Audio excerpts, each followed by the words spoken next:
से यही चाहेंगे जितने भी ऑल मेडिकल फिट कैंडिडेट सभी को ज्वाइनिंग दी जाए। भारत के अलग अलग क्षेत्र से बच्चे आए हुए हैं, यूपी, बिहार, उड़ीसा, जितने भी राज्य हैं सभी राज्य से बच्चे आए हुए हैं। हम रिटर्न, फिजिकल, मेडिकल तीनों पैरामीटर्स क्वालिफाई है। आप कहाँ से आए? मैं महाराष्ट्र से आई हूँ।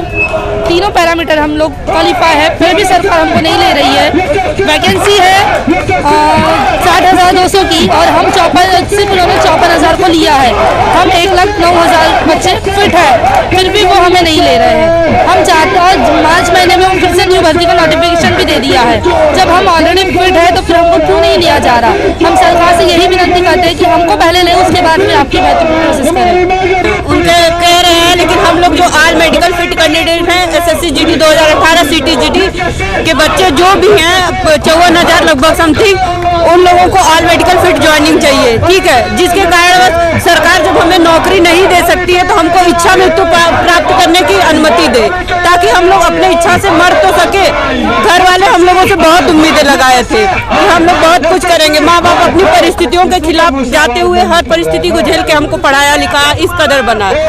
एक भर्ती को क्लियर होने में 3 साल लगते हैं और 3 साल से ऊपर लगते हैं। बताइए कि हम लोग का भी एज हो गया है, ओवर एज हो चुका है, तो हम लोग कब तक एक भर्ती और नेक्स्ट भर्ती के लिए हम लोग अप्लाई भी नहीं कर सकते, क्योंकि ऑलरेडी हम लोग ओवर एज हो चुके हैं। अगर सरकार के पास सीटें नहीं थी, सरकार हमको 14 फरवरी से हम लोग आज यहाँ पे हैं। हम लोग एक सुबह से निकलते हैं, शाम तक परमिशन नहीं मिलती है। लेकिन जब सरकार हमारे गाँव में जाती है इलेक्शन, कितने दिन हो गए आप लोगों? 20 दिन हो गया समथिंग, और हम लोगों को आज तक परमिशन सुबह से शाम दौड़ो 4 घंटे की मिलती है। और जब सरकार की इलेक्शन की बारी आती है तो वो गांव में मेरे जाता है इलेक्शन वोट मांगने, तो क्या मेरे से परमिशन लेता है? नहीं लेता है। लेकिन हम लोगों को अपना प्रोटेक्ट करना, अपनी बातें सरकार के सामने रखनी है, तो वो बोलता है कि परमिशन लेके आओ। और जब सरकार के पास सीटें नहीं हैं तो फिर वो एडिशनल वालों को क्यों बुलाया? एडिशनल वालों को बुलाना नहीं चाहिए था। अगर सरकार के पास सीट नहीं है तो फिर वो जो न्यू वैकेंसी आ रही है उसे क्यों निकाल रहा है? पहले हम लोगों को ज्वाइनिंग दो, जो सीट बचेगी उस पर न्यू वैकेंसी निकाले। हम लोग को कोई ऑब्जेक्शन नहीं है। सुनिए, हम जब पहले इधर 14 तारीख आए थे, फेब्रुआरी 14 तारीख आए थे, यहाँ से हम लोग को बताया गया कि भाई तुम लोग का परमिशन नहीं है, तो हम लोग को यहाँ से भगा दिए। फिर हम लोग ने परमिशन लाए, SHO से परमिशन लाए, DC ऑफिस से परमिशन लाए, और इधर 22 तारीख से बैठ गए जंतर मंतर में। फिर हम जो गवर्नमेंट का रूल रेगुलेशन होता है उनका प्रोसीजर से हम लोग शांतिपूर्ण से बैठ के इधर, जैसे हम धारण लगा रहे थे, प्रोटेस्ट नहीं कर रहे थे, जैसे हम लोग का मांग रहे थे, तो तभी अचानक आ गए, हमारे ऊपर लाठीचार्ज भी हो गए। कुछ बंदे के तो हाथ भी टूट गए और मेरा पैर भी इतने मारे, अभी तक मैं ठीक से चल नहीं पा रहा हूँ। लेकिन देखिए, हम जो है ना युवा हैं, एक बात आज जो हम लोग इधर बैठ कर जो मांग कर रहे हैं, सिर्फ मांग रहे हैं इसलिए क्योंकि हम लोग क्वालिफाई है, हम हमारा हक मांग रहे हैं। लेकिन हम लोग क्वालिफाई है ना, तो हम लोग को ट्रेनिंग दे दीजिए, नहीं तो अगले बार हम तो कोई कुछ भी नहीं दे सकते, कोई भी इंटरव्यू वगैरह नहीं दे सकते। करेंगे तो अभी हम लोग इसीलिए तो आ गए, रोड पर आ गए। जो भी है ना, हम वही रोड पे तो ही आएंगे। ज्वाइनिंग एक ही नारा हम लगाते हैं, भर्ती दीजिए, नहीं तो फिर हमको भर्ती दीजिए। हम लोग ये कहना चाहते हैं, अगर SSC को हम लोगों को बाहर ही करना था तो PhD के बाद भी मेरिट बढ़ा था, तो उस टाइम SSC ने क्यों हम लोगों को बाहर नहीं किया? क्यों फिर से वो मेरा मेडिकल कराया? मेडिकल कराने के बाद क्यों बाहर किया? अगर उसे बाहर करना ही था तो PhD के बाद भी मेरिट बढ़ी थी, उसी टाइम हम लोगों का मेरिट बढ़ा दिया था, तो हम लोग कोई ऑब्जेक्शन नहीं लगाते।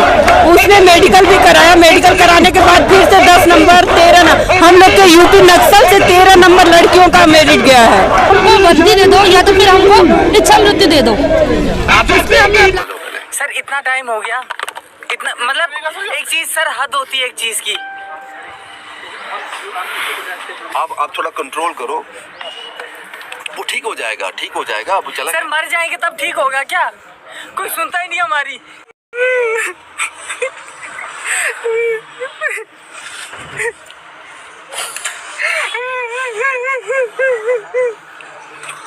मुझे नहीं समझ आ रहा मैं किस तरह से इस रिपोर्ट को वाइंड अप करूं, क्या करूं, यहाँ पे क्या कहूं।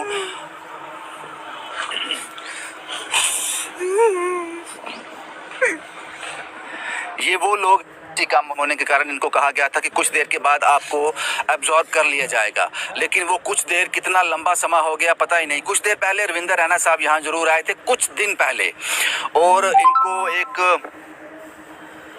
पता नहीं क्या आश्वासन उन्होंने दिया था, लेकिन उसके बाद कुछ देर के लिए इन्होंने भारतीय जनता पार्टी के ऑफिस के बिल्कुल सामने है। आपको याद होगा बीएसएफ और सीआईएसएफ के जो एस्पिरेंट्स है लगातार प्रोटेस्ट कर रहे हैं। सिचुएशन अब अलार्मिंग हो गई है। अलार्मिंग इसलिए भी हो गई है, एक एस्पिरेंट्स की हालत बहुत ख़राब है, उसी को लेने के लिए एम्बुलेंस जहाँ पहुंची है और इस